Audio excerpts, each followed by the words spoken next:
I want to take a moment to talk about the states of Wuthering Wave with you today, because after 6 months of release, I think the game is not in a great state. Don't get me wrong, I love Wuthering Wave. I play this game daily, and I even stream this game almost regularly on Twitch, twitch.tv/IamTenten. But I think the game is really good in its core. The characters are really fun, and when it comes down to a gacha game, the main thing that you pay for is to collect cool characters that are cool and fun, and they do this extremely well.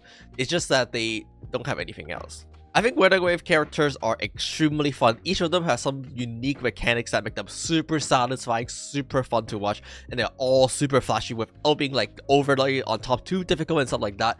On top of that, their thematic is on point every single time. Jian is like a peak husbando characters, in it's like a peak Bambi characters, and then you got all the other characters like Changli, super fire characters like a phoenix stashing around the battlefield. You got Jinji, who is completely lore accurate because she got the power of Jue on her side, and you summon this big ass lasers with Jue in your battle. I think these are super on point thematic, and they feel really great to play.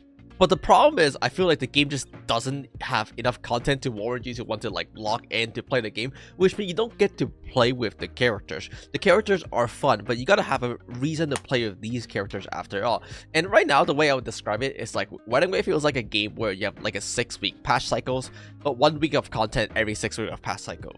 This is super noticeable because at the end of the patch, they always just recycle the same event. Whether that be like the exploration event where you get like 100 survey point, or like the double drop event. Without fail, it's always just recycle event every single patch where you just basically do the same thing as you're doing, but you get more material. Speaking of material, I feel like there isn't like a strong reason for you to acquire more material to develop your characters because the endgame is just so easy. I feel like the only reason to really acquire material is if you want to perfect your characters, max out absolutely every single thing because you really care about them, or to prepare for new characters release, which if you're a free-to-play, you probably won't get every characters anyway. The tower in Wuthering Wave endgame right now feels like a pure DPS check, and by pure DPS check, I mean you basically just go in and you do a rotation for like 2 minutes and you kill whatever comes on the way, and that's it. You don't need to care about dodging, you don't care about parrying, which is supposed to be the core of the game. It isn't some kind of like skillful combat where you carefully maneuver your way around the enemy. There's like no dynamic at all. You just go in, you hit your button, and they just die. And I did this by proving it as well, right? I recently did a blindfold run on Ling Gang where I was able to completely 3-star the 2 chamber in the middle, which have the level 100 enemies, and they're supposed to be the tankiest enemy of the tower. In my blindfold run, you can see I basically just memorized my entire rotation, and I basically just pressed all my button in a certain order, and then everything just worked out, and that's all really it. I didn't do a single dodge because I was blindfolded, or I didn't do a single parry. Well, I did some accidental parry, but none of the parry were like a skillful timing thing. I basically just mashed all my button in the right order, which is my rotation, and the enemy died.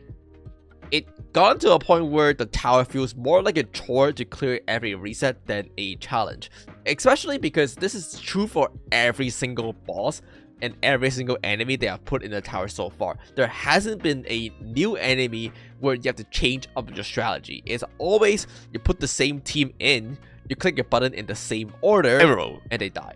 Yeah, I'll spend my daily on same thing. The Heron, GENSHIN, you always do the same. and it takes so long because I have to like run around the pattern. You don't even need to. Oh my god, I have the storm. Click your button.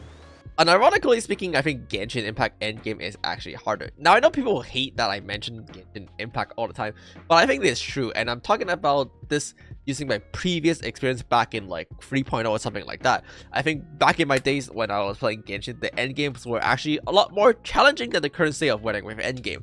Specifically, I remember there are stuff like where there are like 2 geovision, you have to like position yourself in a certain way so they will like come to you, and you have to like make sure they group, you have to like go to the wall, and you have to like make sure they are like walking in a certain way and stuff like that. And then of course Genshin Impact is a little more janky, so therefore it's like a little more challenge because you gotta like funnel your energy, you gotta save your energy for the next floor. And there's also the Abyss card system where it gives you a little more dynamic in Genshin Impact. Now, I want to make a very big disclaimer that I don't know if this is true with the current states of Genshin Impact. I kind of watch my friends play sometimes, and I see them just like hitting a thing that stand in the middle and like do nothing else, so maybe I'm wrong. But I actually have been recently playing a little bit of Genshin Impact just because one of my friends like got me back into it, and it has been really fun so far. And I'll be trying the new Abyss sometimes next week on stream, so you might want to tune in just to see like if my opinion change. Now, don't get me wrong, Wedding Wave do pump out banger content from time to time, specifically like when they added a new hologram. Hologram Crownless was like perfect. I think Hologram Crownless is like one of the best fight ever. It's like actually dynamic. It is like basically play to the game core essence, like dodging, parrying, and then doing your character's combo all in one and stuff like that. Inferno Rider was a little janky because he kind of just spam meteor, but something like that I feel like are cool. It's just like we kind of get them once in the blue moon.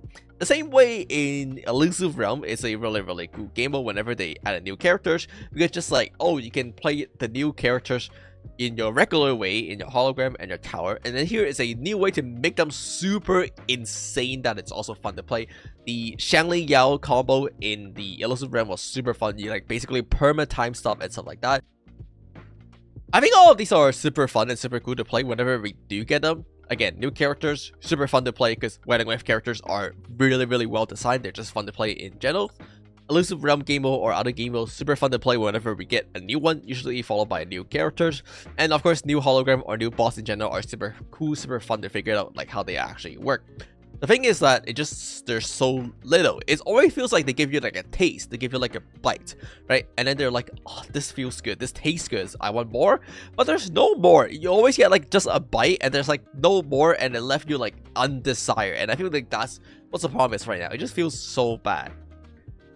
I get that where the problem is because Kuro Games, unlike Hoyoverse, doesn't have the same amount of funding. In fact, they have significantly less funding, so they can't pump out content the same way like Genshin Impact can be able to do it, right? And that's kind of one of the things that make Genshin shine right now, is because they have so much money, they're able to just dump into it and just pump content.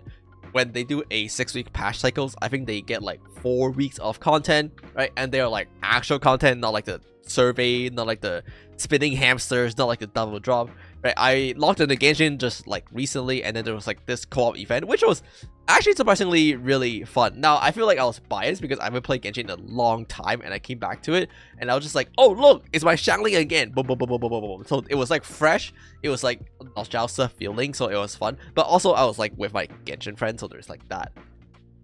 Speaking of Genshin friends, I feel like that's another big one. It's just there is no community content for Wedding Wave because the community is a lot smaller, where for Genshin Impact the community is significantly bigger. So like even when you're not playing the games, it feels like you can still interact with the Genshin Impact fandom. Also, again, Hoyoverses have way more funding to host these like offline events. There is like this Arvin that it's like an hour drive from me, and they host like a bunch of Hoyoverse event. I think recently for Halloween they have like a Hoyoween event. There's like a Madonna land event for Genshin Impact, and these are cool to see. These are like, oh, I can still enjoy the game in ways that I didn't expect outside of the game physically with other people. I think that's super cool to see. Something Wedding Wave probably won't see for a long time. Unfortunately, they don't even have the funding to come to like Anime Expo in America, so it's only like limited to China right now, and I feel like that's kind of sucks. Like an anime convention, you can see a lot more Genshin Impact cosplayers, well, just because the game is bigger, but that also means that you get to have more fun as a Genshin Impact player, going around taking a photo of your favorite cosplay and stuff like that. Or even recently, I went to a shop in Los Angeles with one of my friends, and I was surrounded by Genshin Impact merch. Now, there was like a small section of official Wedding Wave merch, and we did buy some. I bought like a Ling Yang like standee, right? And my friend got like a little scar keychain. But the point is still like when we're walking through the stores, there's like so little Wedding Wave things that I'm like, oh look, this is Ling Yang, this is Jian. We're surrounded by so many like Genshin Impact, Honkai Star Rails merch and stuff like that, and you get like, ah, Genshin. I was like, Venti. And that's like just different, you know.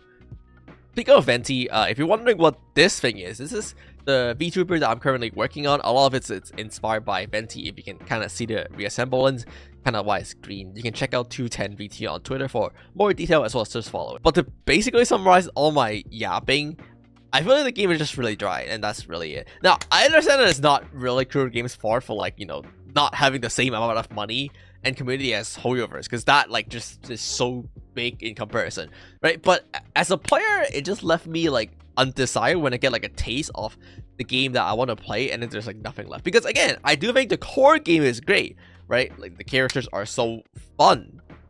Maybe something like a boss rush hologram challenge would be cool, where you like fight one hologram after the other. That'll be like super difficult, but that give like a big reason for people to like maximize their characters. Maybe you can even like switch in the characters between each hologram and stuff like that. Wait, that's actually sound kind of cool. Oh, maybe I should do that.